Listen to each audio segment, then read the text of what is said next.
ഞാൻ മരിച്ച ചിലപ്പോൾ അത് കേട്ട ഉടനെ എൻ്റെ അമ്മ ബോധം കെട്ട് വീണുണ്ടാവും. എൻ്റെ അച്ഛൻ മാനസികമായിട്ട് തളർന്നുണ്ടാവും.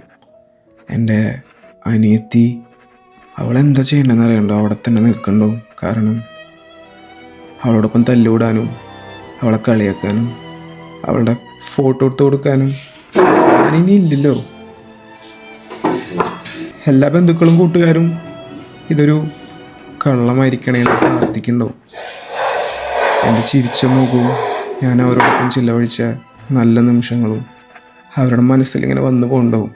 പിന്നെ സ്റ്റാറ്റസായി, സ്റ്റോറിയായി, ആ പകുതി മുറിഞ്ഞ ഹാർട്ട് ഇമോജി, ഇതൊക്കെ ആയിരിക്കും.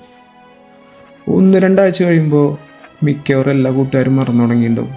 വീട്ടുകാർ ഇതൊക്കെ ഒന്ന് യൂസ്ഡ് ആയിട്ടുണ്ടാവും. എല്ലാവരും അവരുടേതായിട്ടുള്ള ജീവിതത്തിലും തിരക്കിലേക്കും പോയിട്ടുണ്ടാവും. പിന്നെ മിക്കവാറും അടുത്ത കൊല്ലം ഇൻസ്റ്റാഗ്രാം ആർക്കൈവിൽ on this day last year എന്ന നോട്ടിഫിക്കേഷൻ അവരെ ഓർമ്മപ്പെടുത്തുന്നുണ്ടാവും. May be. വാതിൽ തുറന്നേ.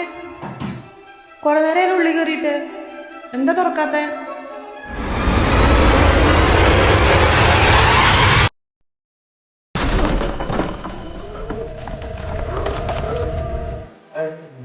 നമസ്കാരം. ഇന്നലെ കുടുംബത്തിന്റെ വളരെ സങ്കടകരമായ ഒരു വിവരങ്ങളിലേക്കാണ് നമ്മൾ ഇനി പോകുന്നത്. തൃശൂർ കോയമ്പത്തൂർ ഹൈവേ കാർ ലോറിയുമായി കൂട്ടിയിടിച്ച് ഒരു കുടുംബത്തിലെ 3 പേർ മരണപ്പെട്ടു. മൂത്ത മകൻ മാത്രം വളരെ അത്ഭുതകരമായി രക്ഷപ്പെടുകയായിരുന്നു.